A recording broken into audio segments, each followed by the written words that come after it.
Well, it's time now for our Focus report.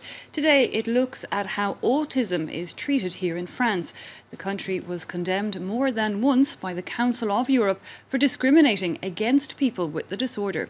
Autism France says autistic children are not being diagnosed properly, aren't getting enough social or educational support, and are often given a misguided psychiatric treatment.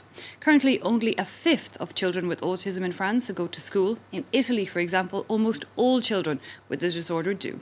Today, however, a new plan is being debated to improve things, and our reporters look at why France is lagging behind. It's almost 9 a.m. and this ambulance has just dropped off Salas at school. The 9-year-old is autistic. Once he's inside, he meets his psychologist. She starts off the session with some games and then a series of exercises. This one teaches the names of different colours. Several workshops also take place where he learns to write. We start with dots, then we move on to crosses and letters. And Iona punctuates the appointment with praise and treats in order to keep Salas focused. She's been treating him for 4 months now. Now, when he loses his temper, it only takes her a few seconds to calm him back down again.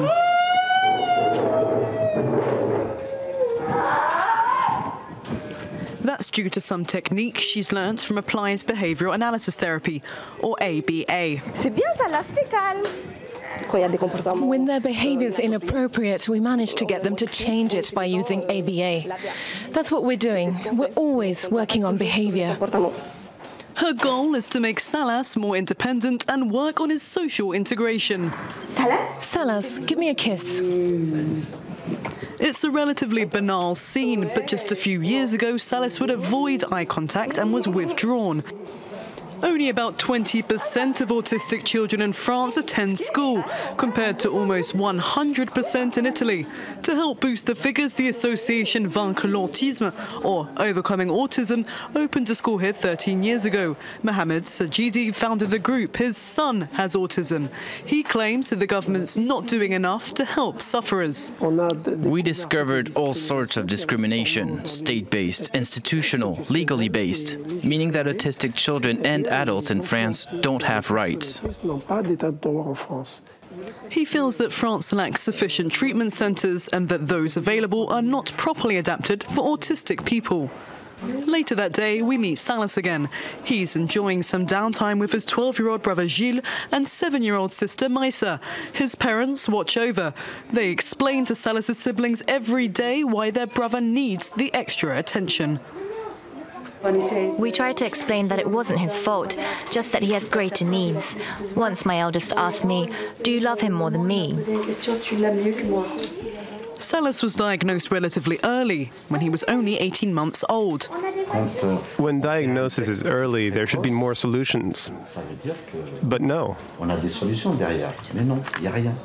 Feeling let down by the medical assistance provided by the state, they decided to try out other options and heard about applied behavioural analysis.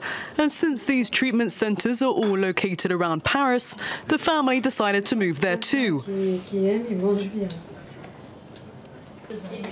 It was a tough time for them, made worse by insensitive questions asked by certain therapists. Is everything okay with their parents? Are the children being beaten? Is this a problem family? So many questions. We didn't understand why. I'm not saying they were accusing us, but they made us doubt ourselves because we're the parents. We doubted ourselves. We felt guilty. Maybe we did something wrong without knowing. These past memories are still painful, but the family are now focusing on the present. Thanks to Vaincre l'autisme, Salas has been attending school for 2 years and has come a long way. Dominique Dayon is a child psychiatrist and head of the early specialist care unit in this Paris hospital. She claims that psychoanalysis can help by providing framework to differentiate autism from other disorders, but that it doesn't replace the work of a multidisciplinary team.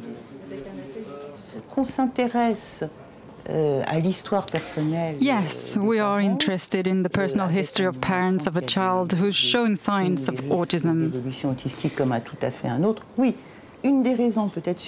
When you're dealing with really little ones, symptoms might point to autism, but it might actually be a case of newborn depression.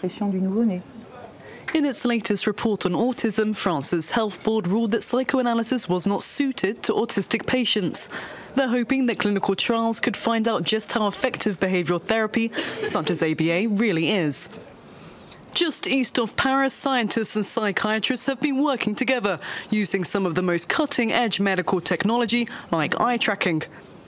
And while this researcher states that behavioural therapies aren't 100% effective, it is proven that 1 out of every 2 patients have progressed when following the treatment. Cognitive behavioral approaches, these are based on scientific data. Everything we know about the brain, about cognitive function. That's not the case with psychoanalytical approaches, which are based on concepts dating back to the 19th century. The European Council has twice condemned France for discrimination against autistic children, including substandard schooling and professional training. Across the whole country, between 300 to 450,000 autistic adults are omitted from the job market. Okay, well, it's time to turn our attention to a bit of sports now, and it starts with all the latest on the French football scene.